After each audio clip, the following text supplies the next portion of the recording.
1 Kings chapter 11. The Lord did not want the Israelites to worship foreign gods, so he had warned them not to marry anyone who was not from Israel. Solomon loved his wife, the daughter of the king of Egypt, but he also loved some women from Moab, Ammon, and Edom, and others from Sidon and the land of the Hittites. 700 of his wives were daughters of kings, but he also married 300 other women. As Solomon got older, some of his wives led him to worship their gods. He wasn't like his father David, who had worshipped only the Lord God. Solomon also worshipped Astarte, the goddess of Sidon, and Milcom, the disgusting god of Ammon. Solomon's father had obeyed the Lord with all his heart, but Solomon disobeyed and did what the Lord hated. Solomon built shrines on a hill east of Jerusalem to worship Chemosh, the disgusting god of Moab, and Molech, the disgusting god of Ammon. In fact, he built a shrine for each of his foreign wives, so all of them could burn incense and offer sacrifices to their own gods. The Lord God of Israel had appeared to Solomon 2 times and warned him not to worship foreign gods. But Solomon disobeyed and did it anyway. This made the Lord very angry, and he said to Solomon, "You did what you wanted, and not what I told you to do. Now I'm going to take your kingdom from you and give it to one of your officials. But because David was your father, you will remain king as long as you live. I will wait until your son becomes king. Then I will take the kingdom from him. When I do, I will still let him rule one tribe, because I have not forgotten that David was my servant, and Jerusalem is my city." Hadad was from the royal family of Edom, and here is how the Lord made him Solomon's enemy. Sometime earlier, when David conquered the nation of Edom, Joab, his army commander, went there to bury those who had died in battle. Joab and his soldiers stayed in Edom 6 months, and during that time they killed every man and boy who lived there. Hadad was a boy at the time, but he escaped to Midian with some of his father's officials. At Paran, some other men joined them, and they went to the king of Egypt. The king liked Hadad and gave him food, some land, and a house, and even let him marry the sister of Queen Tahpenes. Hadad and his wife had a son named Genubath, and the queen let the boy grow up in the palace with her own children. When Hadad heard that David and Joab were dead, he said to the king, "Your Majesty, please let me go back to my own country." "Why?" asked the king. "Do you want something I haven't given you?"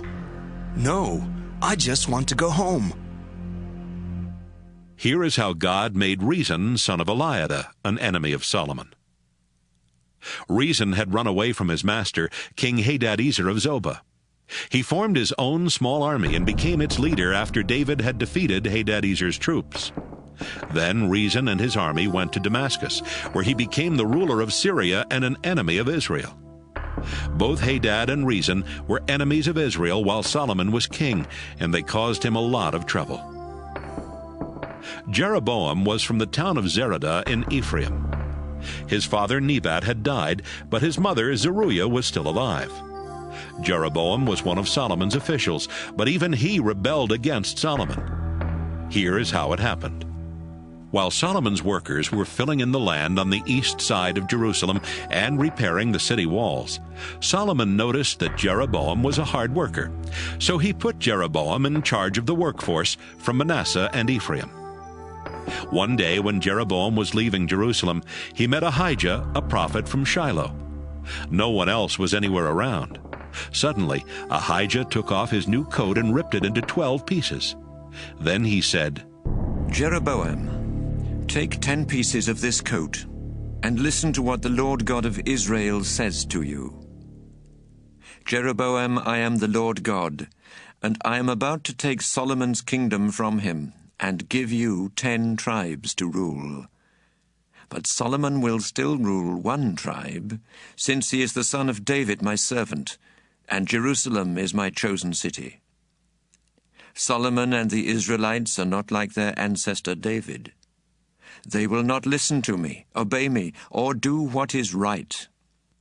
They have turned from me to worship Astarte, the goddess of Sidon, Chemosh, the god of Moab, and Milcom, the god of Ammon.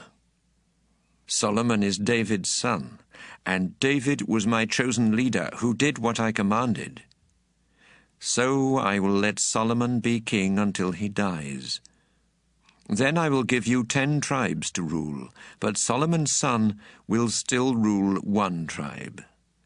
This way, my servant David will always have a descendant ruling in Jerusalem, the city where I have chosen to be worshipped. You will be king of Israel, and will rule every nation you want. I'll help you if you obey me. And if you do what I say, as my servant David did, I will always let someone from your family rule in Israel, just as someone from David's family will always rule in Judah. The nation of Israel will be yours. I will punish the descendants of David, but not forever. When Solomon learned what the Lord had told Jeroboam, Solomon tried to kill Jeroboam. But he escaped to King Shishak of Egypt and stayed there until Solomon died. Everything else Solomon did while he was king is written in the book about him and his wisdom. After he had ruled 40 years from Jerusalem, he died and was buried there in the city of his father David. His son Rehoboam then became king.